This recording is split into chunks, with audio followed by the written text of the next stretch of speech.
আজকে গাজর দিয়ে মজাদার একটি মিষ্টি বানাবো। আসো তাহলে আমরা দেখে নিই কীভাবে। কত সুন্দর সফট।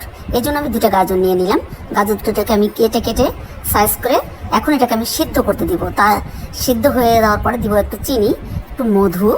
হ্যাঁ, এবার আমি এটাকে ম্যাশ করে ভালো করে একটু করে নিলাম। এর ভিতরে আমি এখন দিয়ে দিব 2 কাপ পরিমাণের ময়দা।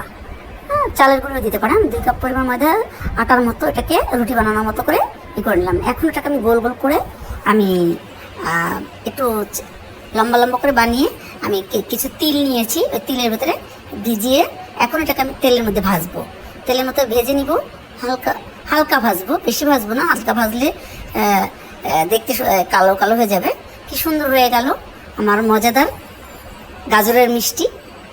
ভিডিওটি ভালো লাগলে অবশ্যই লাইক, শেয়ার, কমেন্ট করতে ভুলবেন না। আজকে এ পর্যন্তই। ভালো থাকবেন। আল্লাহ হাফেজ।